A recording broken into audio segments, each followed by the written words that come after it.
So yeah, we're starting to see applications that are being built that use NFTs for things beyond art and people being able to have ownership of items. Obviously, that's very important. We see a lot of applications doing that. But for example, something like carbon credits, where there's issues in the space of sort of double issuance of a carbon credit and not a lot of ways to be able to track all of these in aggregate, which, to your point, the company being able to connect all of these dots and networks and validate the authenticity. We have applications that are issuing those credits. They're making it easily traceable. There's applications in supply chain where you can attach an NFT to various products or components of a product, and that goes through the supply chain. It's different provenance that's tracked, and then ends up in the hands of the consumer at the end of the day, and they can sort of see the progress that made. They can verify that it was sustainably sourced or where it came from. So there's a lot of uses, I think. Yeah. One other thing I'm going to have while I have you guys is, Keith, with brands, just touch upon the opportunities there and what they're doing. Yeah, so we talk to companies like EA, Hasbro. They're very slow conversations, as you can imagine. But yeah, they basically want to find out what can NFTs do, or what can the smart technology do that would be able to provide value, and stickiness is like the key word they want. So they look at the NFT space right now in its infancy, and they have zero interest, right? Like, you could propose them a really cool project, let's say with Transformers, give you all kinds of cool mechanics, they have zero interest. What they want to know is, what can we do that'll just keep our users forever engaged, and then cross-sell between our own products. So something like your South Park Warcraft item, that's exactly what an EA wants to do. They want, if you have a sword in one game, all right, if you're in another game logged in the same, well, now you have a different weapon, but it's connected somehow. And those are the things that people need to start focusing a little more on if you want the mainstream adoption. You have to look at not just the avatar projects and not just the digital art part.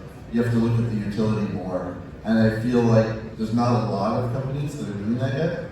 So, there's a huge opportunity, and whoever starts getting those brands locked in and doing that type of stuff, then you're going to see stuff roll really quickly, I think.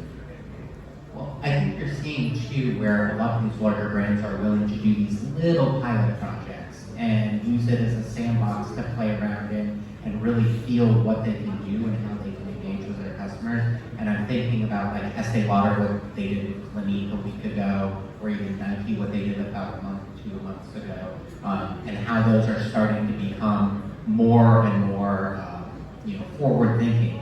And then you get ones like the McRib that just came out. Like, I think that's good for the space. I think that companies like Immutable Holdings going public, it's good for the space, because I don't care where mass adoption comes from. If it's from financial markets, if it's from everyday frontline users, or if it's somewhere in the middle of brands. All of those conversations need to take place, because I can't see the future. I can't tell you which one is going to be that point where the dominoes start to fall, and then it's no longer like this, magic internet money. It's just how do you, commerce. I love that term, magic internet money. It cracks me up. It's funny as we watch, like I just said, so cognizant of the time ticking down, so we have like 2 more minutes here.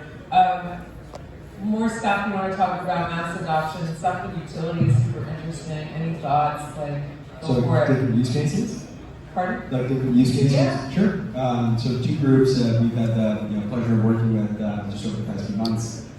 Dolce & Gabbana, I'm sure everyone saw like the digital fashion drops that they were doing, but was very, very notable because one-of-one beautiful editions, and people actually started to take fashion in the metaverse seriously. And we saw a number of people come out to actually go pay very high sums for those pieces because they're important to them. Just yesterday, we actually started a collaboration with the World Wildlife Foundation. And so they did a drop of, I think it's like 20 different endangered species, where they took like very notable NFT artists, and they have been doing donations and protecting wildlife since they started.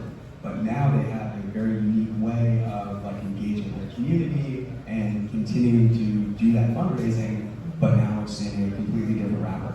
And people are a lot more engaged and excited, and they were very happy to see a ton of donations roll through on that platform. So amazing. I do want to say too, like when it said this mass adoption household name, I was like, NFTs have been on SNL. Like that's it, you know, for me, at least as a New Yorker, like that's household name. And then to your point, they took that clip, made it into an NFT, and then gave the money to the Asian hate charity. So it's just such a good like storytelling moment. I have a POAP to give away to everybody if they do POAPs. The secret word is FS, so Fear Studios, but FS, Peg Samuel, and you can get the POAP for this panel. Thank you guys so much. We'll be hanging out if anybody wants to talk to us a little